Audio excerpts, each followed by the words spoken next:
Deficit financing is a key concept in public finance that explains how governments manage the gap between their income and expenditure. When a government spends more than it earns, it uses deficit financing to cover this shortfall. It is widely used as a policy tool to promote economic growth, support infrastructure development, and manage economic slowdowns. In developing economies, deficit financing plays an important role in accelerating development by enabling government to invest in long-term projects even when resources are limited. What is deficit financing?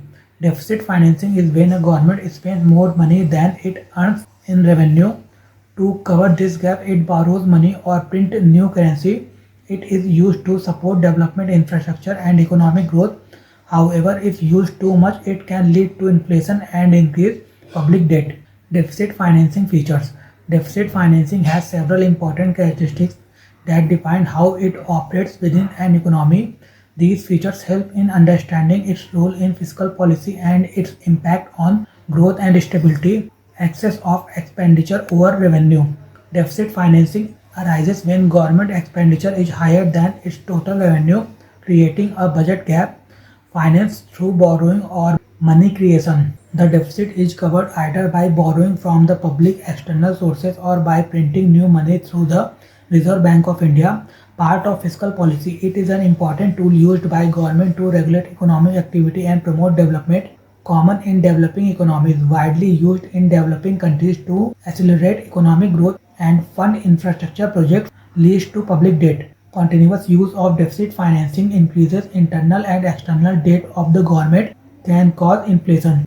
Excessive reliance, especially through money creation, increases money supply and may lead to inflation. Supports economic growth, helps in boosting demand, increasing investment, and promoting industrial and infrastructural development.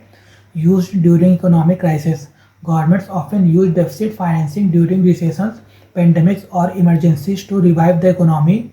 Requires fiscal discipline, needs proper management and control under frameworks like the Fiscal Responsibility and Budget Management Act to avoid economic stability.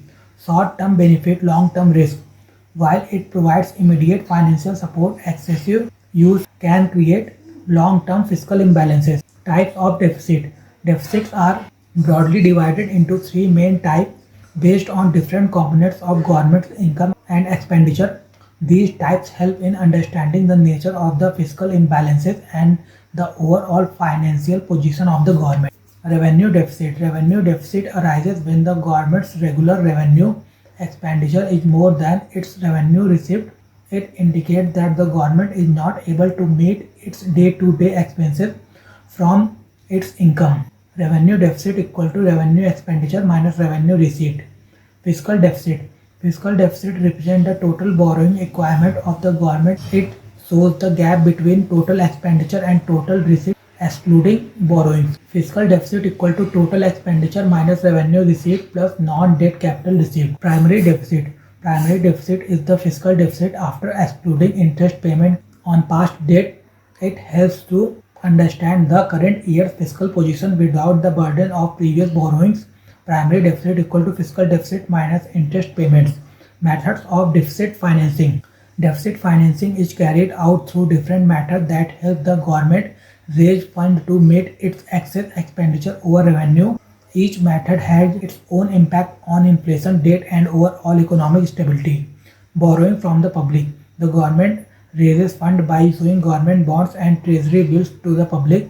Individuals, banks, insurance companies, and financial institutions invest in these securities. It is considered a non-inflationary method as it does not increase money supply directly, helps in mobilizing domestic savings for development purposes, leads to an increase in internal public debt, requires regular interest payment, increasing future financial obligations.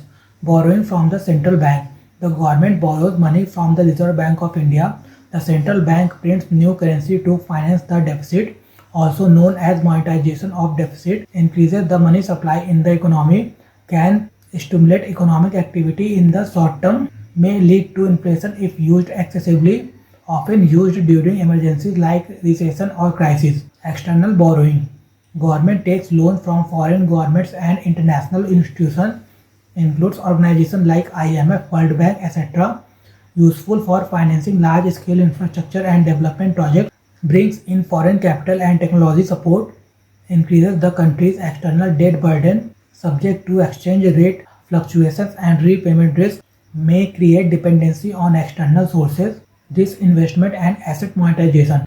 Government sales its stake in public sector enterprises PSUs also includes leasing or monetizing public assets like highways, railways, etc., generates non-debt capital received, reduce the need for borrowing, improves efficiency and competitiveness of PSUs, helps in fiscal consolidation, one-time revenue source not suitable for long-term financing.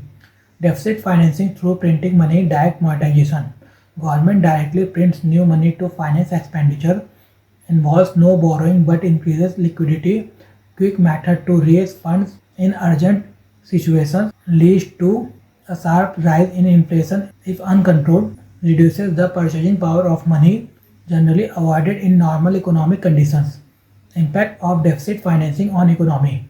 Deficit financing has a significant impact on the economy as it influences growth, inflation, and overall financial stability. While it can accelerate development and boost demand, excessive use may create economic imbalances like rising prices and debt burden. Economic growth increases government spending which boosts aggregate demand, leading to higher production and overall economic growth.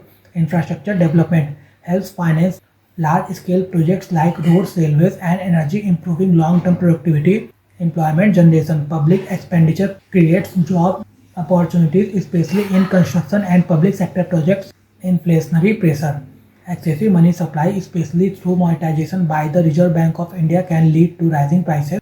Increase in public debt. Continuous borrowing increases the government's debt burden, leading to higher interest obligation in future. Crowding out effect. Heavy government borrowing reduces funds available for private investment, slowing private sector growth. Income distribution. Moderate deficit financing can improve income distribution through welfare schemes, but high inflation hurts lower income groups. Currency depreciation. High fiscal deficit can weaken investors' confidence, leading to depreciation of the national currency. Boost to demand during recession. Act as a tool to revive the economy during slowdown by increasing public spending. Risk of fiscal imbalance. Poor management of deficit financing can lead to long-term fiscal instability and economic crisis. FRBM Act and Deficit Financing Targets. The Fiscal Responsibility and Budget Management Act (FRBM) Act was introduced to ensure fiscal discipline and control excessive deficit financing. It sets clear targets for reducing fiscal deficit and maintaining sustainable public debt levels. The act helps the government manage its finances responsibly while supporting long-term economic stability. Fiscal Discipline Framework establishes rules for the government to reduce deficit and maintain financial stability. Fiscal Deficit Target aims to keep fiscal deficit around 3% of GDP to avoid excessive borrowing. Revenue Deficit Reduction focuses on eliminating revenue deficit so that borrowings are used for productive capital expenditure. Debt Management recommends maintaining a sustainable debt to GDP ratio 40% for the center and 20% for states. Transparency in finances mandates the government to present clear fiscal policy statements and reports. Escape clause provision allows deviation from targets during emergencies like economic crisis, natural disasters, or war. Control on deficit financing limits excessive use of deficit financing to prevent inflation and economic instability. Medium-term fiscal planning encourages better planning through medium-term fiscal policy strategies. Investor confidence promotes economic credibility and attracts investment by ensuring responsible fiscal management. Long-term economic stability helps balance growth with fiscal responsibility, ensuring sustainable development.